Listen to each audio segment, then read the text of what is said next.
আজিৰ প্ৰাসংগিক বিষয় খ্ৰীষ্টান মিছনাৰীৰ বিৰুদ্ধে থিয় হোৱা অসমৰ জাগ্ৰত জনতা আৰু সত্যৰঞ্জন বৰা।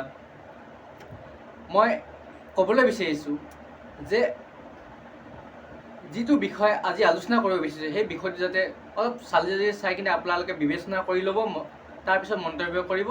আৰু ভিডিঅ'টো সম্পূৰ্ণকৈ নোচোৱালৈকে আপোনালোকে বিশেষ একো মন্তব্য নকৰাই ভাল, কিয়নো আপুনি ভিডিঅ'টো সম্পূৰ্ণকৈ চাই লওক, তাৰপিছতে আপুনি নিজৰ বুদ্ধিমত্তাৰে চালি জাৰি চাই কিনে কথাখিনি আগবঢ়াব বুলি মই আশা ৰাখিলোঁ। চাওক, অসমৰ খ্ৰীষ্টান মিছনাৰীৰ বিৰুদ্ধে থিয় হোৱা জাগ্ৰত জনতা কোনবিলাক, মই সেইটো প্ৰথমে সত্যৰঞ্জন বৰাক ক'বলৈ বিচাৰিছোঁ। সত্যৰঞ্জন বৰাই ক'ব বিচাৰিছে যে সেই কেইদিনমানৰ আগত যে এটা সংবাদমেল সংবোধন কৰি কিনে যে দেখুৱাই দিছিল যে বৰ্তমান এই ক'ৰবাত নেকি স্কুলৰ এই ফলকবিলাক ওলমাই থৈছে, যে সেই তেতিয়া কৈছে যে সত্যৰঞ্জন বৰাই যোৰহাটত নে গোলাঘাটত আছিলে, যে বৰ্তমান অসমৰ জনতাই জাগ্ৰত হৈ পৰিছে আৰু সেই জাগ্ৰত হৈ খ্ৰীষ্টান মিছনাৰীৰ বিৰুদ্ধে থিয় হৈ আগবাঢ়ি ওলাই আহিছে। ঠিক আছে, সেইখিনিলৈকে ঠিক আছে, ক'বলগীয়া নাই। মই সত্যৰঞ্জন বৰাক ক'ব বিচাৰিছোঁ, লগতে যিসকল জাগ্ৰত জনতা সেইখিনিক মই এটা কথা ক'ব বিচাৰিছোঁ। ইয়াত জাগ্ৰত জনতা সেইসকল যিসকল নেকি সত্যৰঞ্জন বৰাৰ চামচাগিৰি, যিসকল নেকি সত্যৰঞ্জন বৰাৰ শিষ্য, সেইসকলেই জাগ্ৰত জনতা, আন কোনো নহয়। কিয়নো জাগ্ৰত জনতা হোৱা হ'লে ইমান দিনে ক'ত থাকিলেহেঁতেন? ইমান দিনৰ যদি জাগ্ৰত হোৱা হ'লে ইমান দিন ক'ত আছিল তেওঁলোক? যে সত্যৰঞ্জন বৰা উত্থাপন কৰাৰ কাৰণে যে সত্যৰঞ্জন বৰাৰ যিখিনি নেকি চামচা, সত্যৰঞ্জন বৰাৰ যিখিনি শিষ্য, যিসকল নেকি তেখেতৰ নেকি অনুৰাগী, সেইসকলে বৰ্তমান ওলাই আহিছে, সেইসকলে বৰ্তমানৰ জাগ্ৰত জনতা। তাৰ উপৰি জাগ্ৰত জনতা কোসকল, আৰু এটা মই দেখুৱাই দিছোঁ আপোনালোকক। খ্ৰীষ্টান মিছনাৰী স্কুলত পঢ়োৱাৰ ইচ্ছা সকলোৰে থাকে, কিন্তু পইচাৰ অভাৱত আৰ্থিক অনাটনত ভুগি থকাৰ কাৰণে খ্ৰীষ্টান মিছনাৰী স্কুলত পঢ়াব নোৱাৰাৰ দুখত খ্ৰীষ্টান মিছনাৰীৰ বিৰুদ্ধে খুব ক্ষোভিত হৈ পৰিছে আৰু খুব বুজাইছে, আৰু সত্যৰঞ্জন বৰাৰ পক্ষত থিয় দিবলৈ বৰ্তমান ৰাজি হৈছে।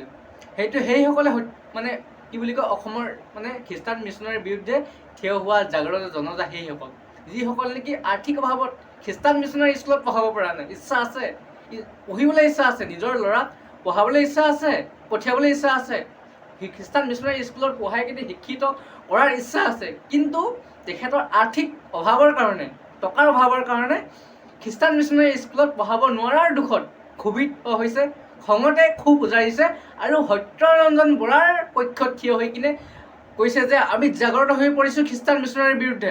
কিন্তু নহয়, এইসকল নাটকীয় হয়, ভেকু ভাওনা হয়।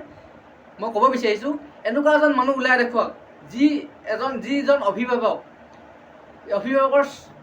পুত্ৰ খ্ৰীষ্টান মিছনাৰীত পঢ়ি আছে, সেই পঢ়ি থকা ছাত্ৰজনৰ অভিভাৱক ওলাই দেখুৱাওক যে মই জাগ্ৰত হৈছোঁ বুলি, ওলাই দেখুৱাওক। তেওঁলোক জাগ্ৰত হোৱা নাই, জাগ্ৰত হৈছে, তেখেতলোকে জানে যে এইখন স্কুলত মোৰ ল'ৰাৰ ভৱিষ্যত নিৰ্ধাৰণ কৰা আছে, সেইসকল জাগ্ৰত, সেইসকলে বুজি পাইছে, সেইসকল ওলাই অহা নাই কেতিয়াও। কিন্তু যিসকল চামচাগিৰি, সেইসকল সত্যৰঞ্জন বৰাৰ যি চামচাগিৰি, সেইসকলে কৈছে যে অসমৰ জনতা জাগ্ৰত। কিমান জাগ্ৰত দেখুৱাওকচোন আপোনালোকে, কোনসকল জাগ্ৰত ক'ত? যদি আপোনালোকে জাগ্ৰত আছিল বা হয়, তেন্তে বৰ্তমান ওলাই অহা নাই কিয়?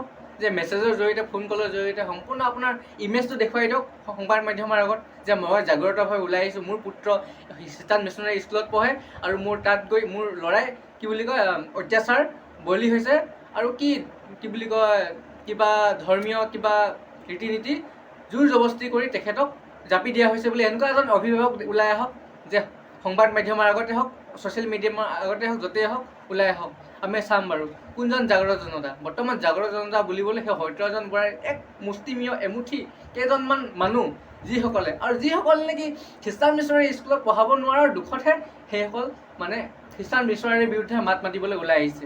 গম পাইছে নহয়? গতিকে কথাষাৰ সত্যৰঞ্জন বৰাই চালি জাৰি চাওক, লগতে অসমৰ জনতাই এই বিষয়টো সম্পূৰ্ণ বুদ্ধিমত্তাৰে, নিজৰ বিবেকেৰে চালি জাৰি চাই কিনে বিষয়বিলাক উত্থাপন কৰিলে ভাল হয়। লগতে আৰু যদি আপুনি সত্যৰঞ্জন বৰাৰ পক্ষত থিয় দি যদি আপুনি ওলাই আহে, তেন্তে আপুনি বাঘে কি মাংস খাব বুলি কোৱাৰ দৰে এটা প্ৰশ্ন সেই প্ৰশ্ন সত্যৰঞ্জন বৰাৰ দৰে আপুনিও হৈ পৰিব। গম পাইছে নহয়? আপুনি সত্যৰঞ্জন বৰাৰ হ'বলৈ চেষ্টা নকৰিব। আপুনি নিজস্ব এটা নীতি থাকে, নিজস্ব এটা বুদ্ধিমত্তাৰে বিবেক থাকে, সেই নীতি বা বুদ্ধিমত্তাৰে আপুনি আগবাঢ়ি যাওক। সত্যজনৰ পক্ষত থিয় দি আপুনি যদি ভাবিছে যে মই জাগ্ৰত, তেন্তে আপুনি ভুল ভাবিছে। গম পালে নহয় কথাখিনি?